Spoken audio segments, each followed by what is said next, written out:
D'abord, j'aimerais vous remercier à tous d'être présents. J'avais super hâte de faire cette présentation-là. C'est toujours le fun de faire ça devant un auditoire un petit peu plus, si on veut, grand public, là. On est habitué, des fois, on fait des présentations dans des congrès, c'est super formel. Fait que j'espère pouvoir rendre ça accessible. J'ai fait un effort quand même de vulgarisation, mais évidemment, ben, je suis très réceptive aux questions, puis j'essaierai d'y répondre dans la mesure du possible.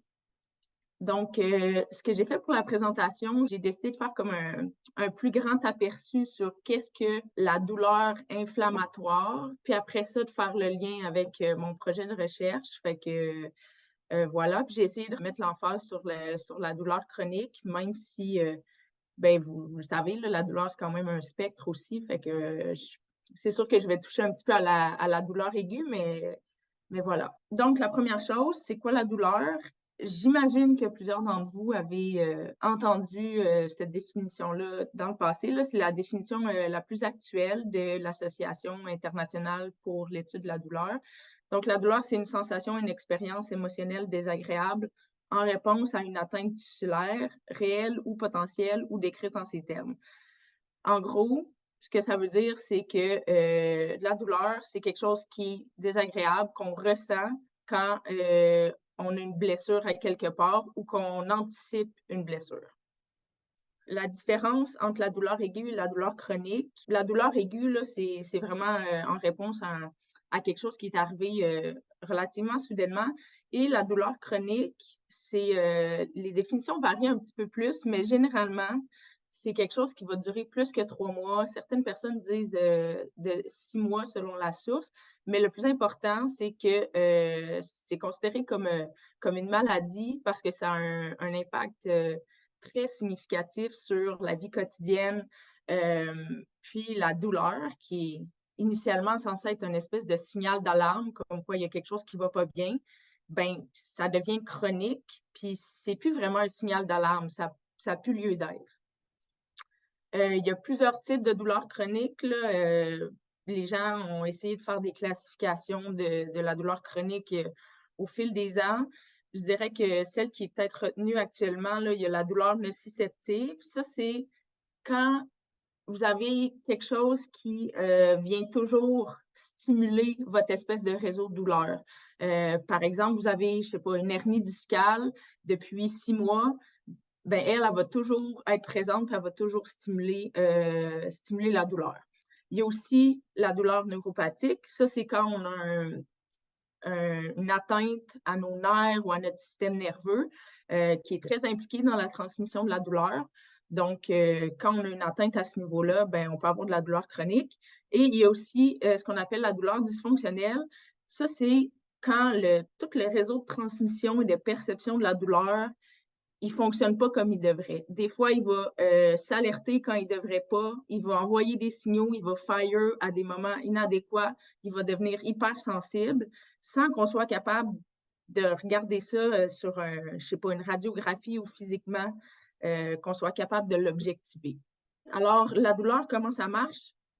C'est un réseau quand même assez complexe. Je l'ai résumé en 4 grosses étapes. La première, c'est ce qu'on appelle le stimulus douloureux. Donc, c'est la chose qui fait mal. Ici, j'ai mis une aiguille qui pique la peau. Ça peut être un paquet d'autres choses. Ça peut être une coupure, ça peut être une fracture, ça peut être un stimulus thermique, donc une brûlure ou encore une engelure, ou même juste quand on met son pied dans de l'eau froide, c'est considéré comme de la douleur. Et il y a aussi ce qu'on appelle des stimulus inflammatoires.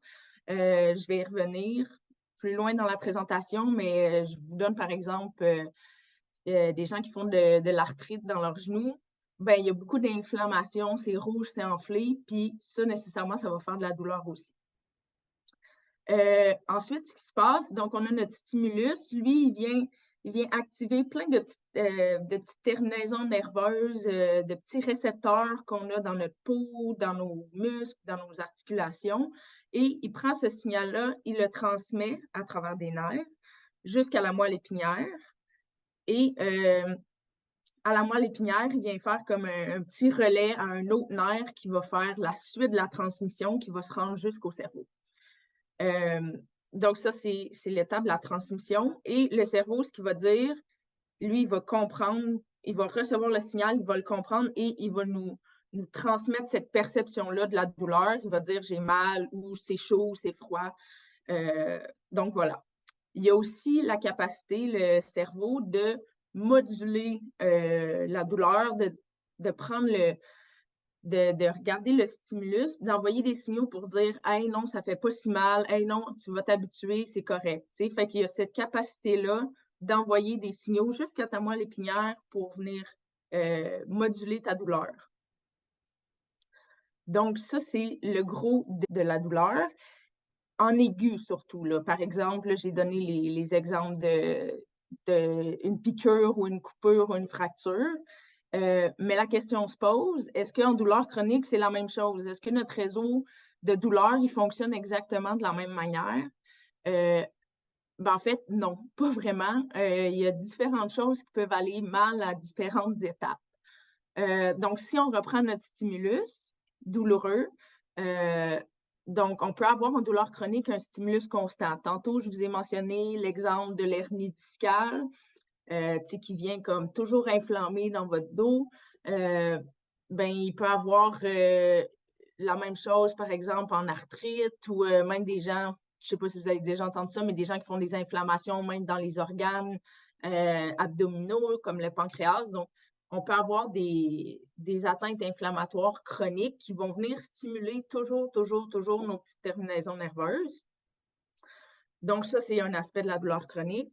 On peut aussi avoir ce qu'on appelle de la sensibilisation périphérique. Ça, c'est comme quand toutes vos petites terminaisons nerveuses, ils deviennent un petit peu dysrégulés. Fait qu'ils vont, par exemple, s'activer tout seuls. Il n'y a pas de stimulus, là. Il n'y a personne qui les touche, qui les dérange, mais eux, ils décident qu'ils envoient un signal de douleur pour aucune raison. Ou, par exemple, des choses qui ne sont pas censées faire mal, comme juste se faire toucher le bras ou frotter la peau, ça va activer les terminaisons nerveuses, puis ils vont envoyer un signal de douleur qui n'a pas lieu d'être. Ça, c'est ce qu'on appelle de la sensibilisation périphérique. Il peut aussi avoir des dommages sur les nerfs dans tout le circuit là, de transmission. Donc, ça peut créer de la douleur chronique aussi. Et il y a aussi ce qu'on appelle la sensibilisation centrale. C'est un petit peu le même principe que la sensibilisation périphérique. C'est juste qu'au lieu d'être des petites terminaisons nerveuses comme plus loin dans votre corps qui s'activent, c'est votre cerveau ou tout le système nerveux central qui, lui, envoie des signaux de douleur alors qu'il n'y en a pas, ou qui réagit trop fort à des stimuli alors qu'il n'y en a pas. Et le mécanisme n'est pas encore super bien compris, mais il pense que ça pourrait être peut-être de l'inflammation au niveau du cerveau à petite échelle qu'on n'est pas capable de regarder sur un scan ou quelque chose comme ça. Mais c'est sûr que ça joue un rôle dans beaucoup de conditions de douleur chronique. Et là, vous le savez, là, la douleur chronique, c'est quelque chose d'assez complexe. Donc, il y a beaucoup d'autres mécanismes que je ne détaille pas ici, qui sont spécifiques à différentes conditions, peuvent venir jouer sur tout notre réseau de douleur, puis contribuer à la douleur chronique. Donc, je vous avais dit que je reviendrais sur le stimulus inflammatoire, vous expliquer c'est quoi un petit peu. Puis ça va quand même être pertinent parce que c'est sur ça que je vais me concentrer peut-être dans les prochaines slides. Mais d'abord, comment l'inflammation, ça fonctionne? Je vais prendre l'exemple d'une fracture. Ça peut être une entorse, ça peut être une hernie discale, ça peut être un dommage à votre genou, ça peut être à peu près n'importe quoi qui est anormal pour le corps. Donc, si je prends la fracture, il va y avoir des cellules dans votre bras, dans l'os, qui vont percevoir le dommage, ils vont être endommagés, ils vont être brisés. Puis en mourant, ces cellules-là, ils vont relâcher des petits signaux. Des petits signaux, ça peut être des petites particules ou d'autres choses comme ça qui vont venir activer notre système immunitaire. Le système immunitaire, là, c'est pas juste pratique pour combattre un rhume, là. C'est impliqué dans toutes les attaques contre notre corps, incluant des dommages à nos tissus ou nos os. Donc, le système immunitaire, il va percevoir le dommage parce qu'il y a des cellules qui meurent, qui envoient des signaux. Et lui, il y a comme des soldats, des postes de contrôle un petit peu partout, qu'on appelle des macrophages. Là, ça, c'est comme des cellules qui perçoivent le dommage puis qui peuvent se mettre en branle pour essayer de le réparer puis de contrôler tout ce qui se passe. Pour faire ça, ils vont relâcher des médiateurs inflammatoires qu'on appelle, ou des marqueurs inflammatoires. Là, vous allez voir, c'est un nom qui revient quand même souvent. Donc, c'est le moyen du système immunitaire pour créer de l'inflammation, pour éventuellement permettre la guérison ou permettre de combattre peu importe ce qui est anormal qui se passe dans le corps. Donc, nos marqueurs inflammatoires, il y en a un paquet de sortes. Ils ont plusieurs rôles. Il y a par exemple ce qu'on appelle des chimiokines. Eux, ce qu'ils vont faire, c'est qu'ils vont juste envoyer des signaux à d'autres cellules pour dire « Hey, on a besoin de renfort, venez-vous-en ». Il y a aussi ce qu'on appelle des cytokines. Donc, eux, ils ont différents rôles, mais il y en a qui vont permettre de faire comme une vasodilatation, ça, c'est-à-dire que les vaisseaux sanguins vont devenir plus gros pour avoir plus de sang à l'endroit qui est blessé. C'est entre autres ce qui va faire, quand on se blesse, là, souvent on va avoir de la rougeur, de la chaleur, de l'enflure. Et il y a aussi des marqueurs inflammatoires qui ont un rôle très important dans la douleur. Donc, ce qu'ils viennent faire, c'est qu'ils viennent stimuler nos terminaisons nerveuses. Et c'est ça qui crée la douleur dans tout le phénomène inflammatoire. Et je veux juste dire aussi peut-être un petit mot quand même important. Là, j'ai parlé de la fracture, mais l'inflammation, elle peut être locale. Elle peut être localisée, par exemple, à l'endroit où tu t'es fracturé le bras, mais elle peut aussi être parfois systémique. Si on pense à des gens qui vont avoir de la fièvre suite à un gros accident de voiture ou des choses comme ça, c'est tous des petits marqueurs inflammatoires. Ils ont décidé qu'ils ne restaient pas seulement à l'endroit où il y a des dommages, mais qui allaient partout dans le corps, puis ils peuvent être responsables de douleurs généralisées, ils peuvent être responsables de fièvre ou de frissons, ou de choses comme ça. Dans le fond, je fais juste un petit résumé imagé de ce que je viens de vous dire. Ça reprend peut-être les mêmes concepts, mais je trouvais ça quand même intéressant. Donc, comment les marqueurs inflammatoires peuvent venir créer de la douleur? Donc, première chose, il y a un dommage à notre peau ou à notre muscle ou à notre os ou à notre cartilage. Il y a un dommage, peu importe, qui est perçu par les cellules du système immunitaire. Et ces cellules-là vont venir relâcher des marqueurs inflammatoires. Là, j'ai mis quelques noms. Il y en a vraiment beaucoup. J'ai mis ceux qui reviennent le plus souvent. Et ces marqueurs-là, ce qu'ils vont faire, ils vont venir se placer sur des récepteurs sur notre terminaison nerveuse. Ici, là, en bas, j'ai dit fibre nerveuse qui transmet le signal douloureux. C'est notre terminaison nerveuse qui va transmettre le signal jusqu'au nerf, jusqu'au cerveau éventuellement. Et sur cette terminaison nerveuse-là, il y a des petits récepteurs un peu partout qui vont venir accueillir nos marqueurs inflammatoires. Puis c'est comme deux pièces de casse-tête. Quand ils se trouvent, ça permet d'envoyer un signal de douleur. Et je me suis dit que ça serait quand même intéressant de parler de marqueurs inflammatoires dans différentes conditions de douleur chronique. Il y a beaucoup de recherches qui se fait là-dessus en ce moment. Il y a beaucoup de conditions différentes de douleurs chroniques. Je ne pouvais pas toutes les passer, là. Il y a beaucoup de littérature là-dessus. J'ai décidé de me concentrer sur l'arthrose du genou et la fibromyalgie. Je tiens juste à vous dire, là, je ne suis pas une experte de ça particulièrement. J'ai touché un petit peu à ça dans mon projet de recherche, là, mais pas tant que ça. Je pense quand même être capable de vous faire un petit aperçu. Puis si vous avez des questions supplémentaires, on verra si je peux y répondre. Donc, nos petits marqueurs inflammatoires, qu'est-ce qu'ils font dans l'arthrose du genou? En fait, les études, ce qu'ils ont d'abord décidé de faire, ils ont dit on va regarder des genoux sains, donc qui n'ont pas d'arthrose, qui n'ont pas de problème de cartilage, versus des genoux où il y a de l'arthrose. Ils voulaient voir est-ce que j'ai plus de certains marqueurs inflammatoires dans mon genou qui est atteint versus le genou qui est normal? La réponse est oui. Donc, la plupart des études ont montré qu'il y avait plus de marqueurs inflammatoires dans les genoux atteints. Ensuite, les gens se sont dit, OK, c'est une information intéressante. On sait que les marqueurs inflammatoires peuvent venir jouer sur notre douleur, donc stimuler des terminaisons nerveuses puis créer notre douleur. Maintenant, on veut savoir, est-ce qu'on est capable de faire le lien direct entre les marqueurs qu'on mesure dans un genou qui a de l'arthrose et la quantité de douleur ou la sévérité de l'arthrose que les gens ont.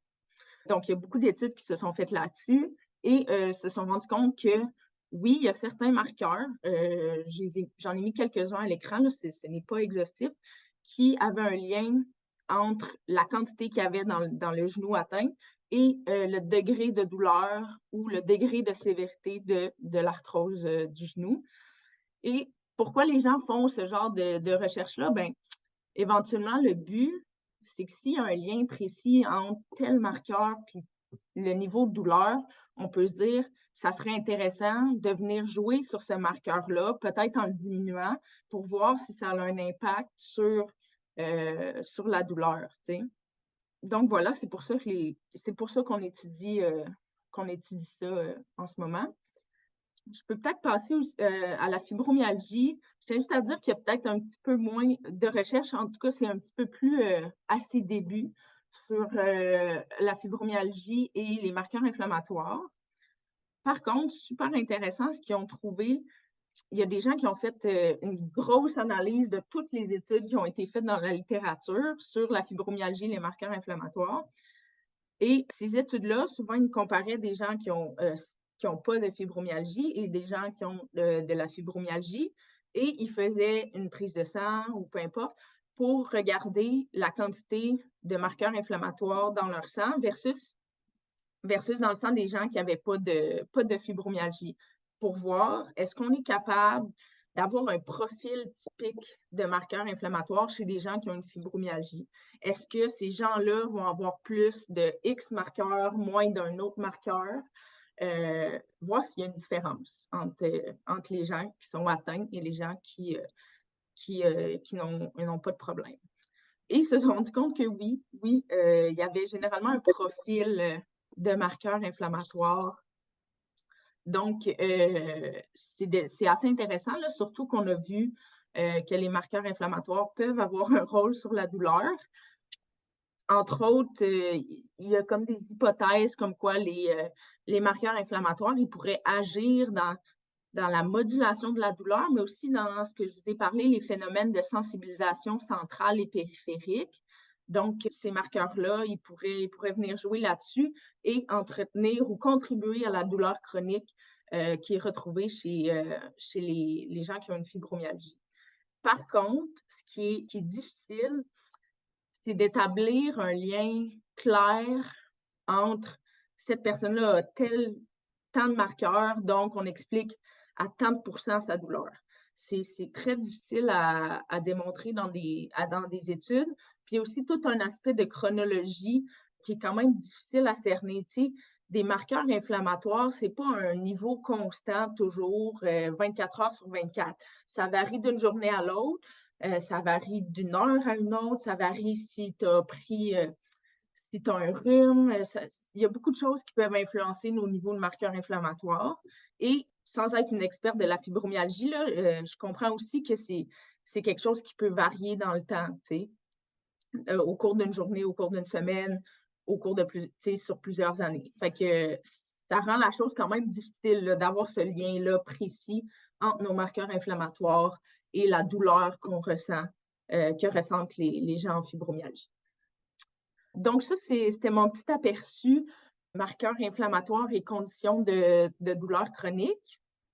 Je pense que ça a quand même mis la table pour les dernières minutes pendant lesquelles je vais vous présenter rapidement mon projet de recherche. Donc, voilà.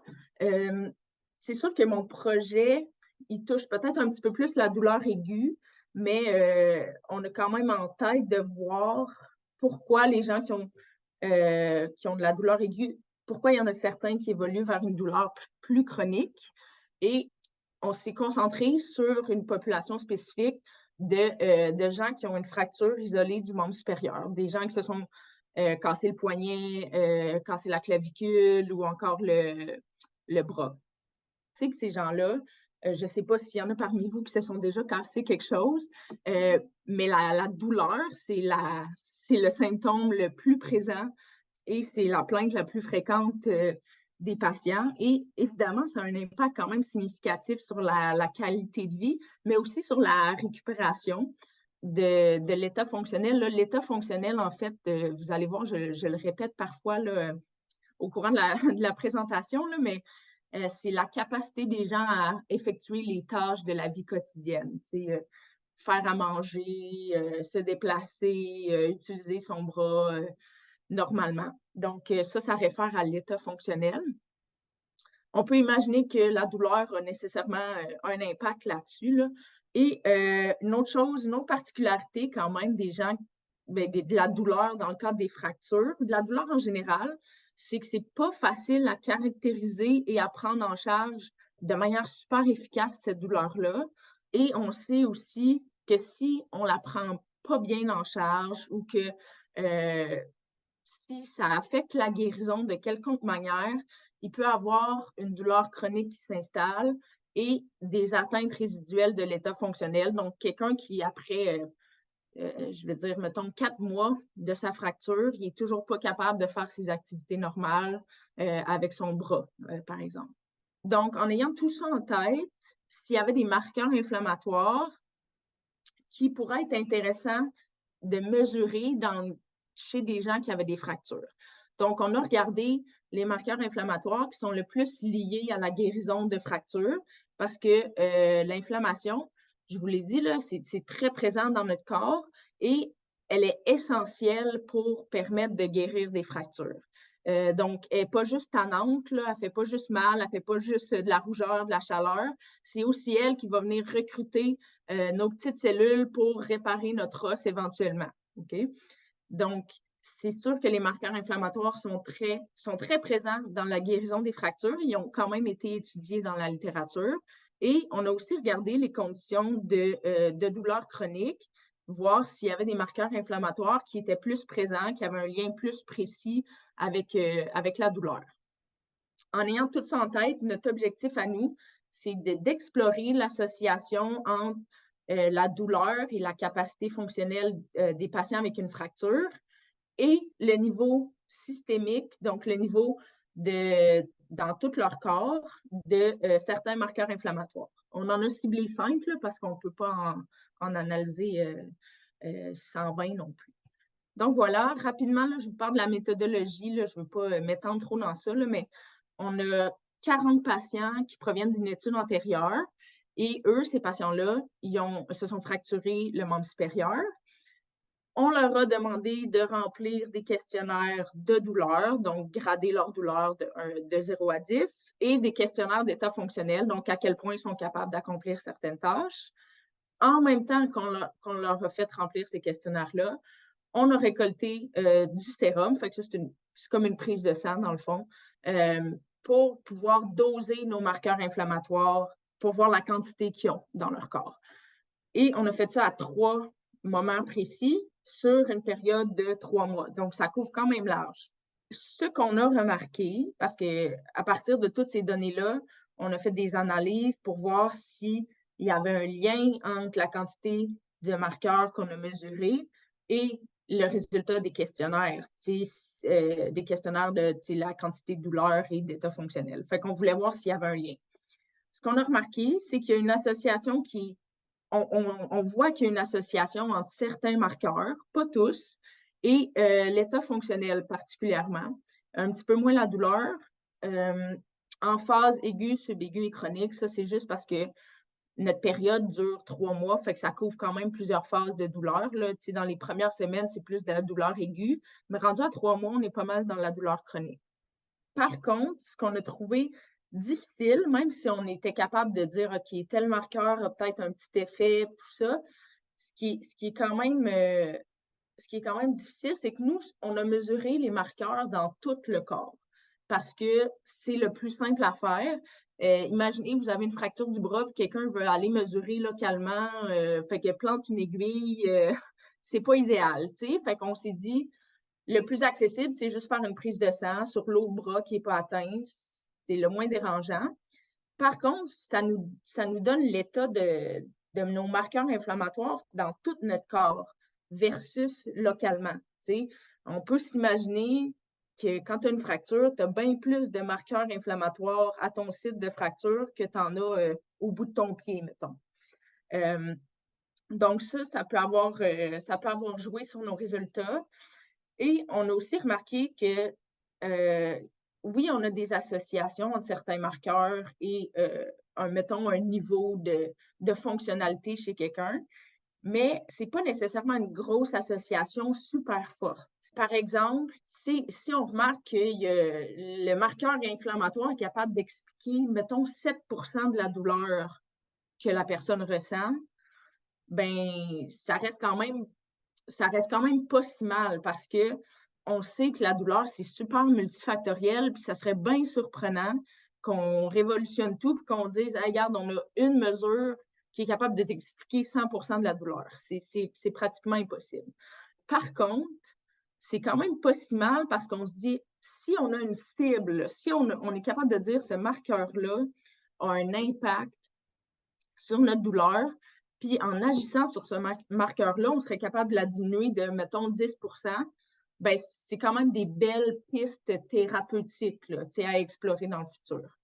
Fait que c'est ça, on a trouvé que c'était quand même intéressant, même si on n'avait pas les associations les plus fortes entre nos marqueurs inflammatoires puis notre douleur. Ça fait pas mal le tour pour ma présentation. J'espère que vous avez trouvé ça pas si pire ou pas trop aride. J'ai essayé de rendre ça relativement accessible, mais je suis consciente que des fois, des projets de recherche, c'est un peu poussé puis pas toujours accessible, mais voilà. Fait que si vous avez des questions, n'hésitez pas à lever votre main ou les poser dans le chat. Ça va me faire plaisir d'essayer d'y répondre.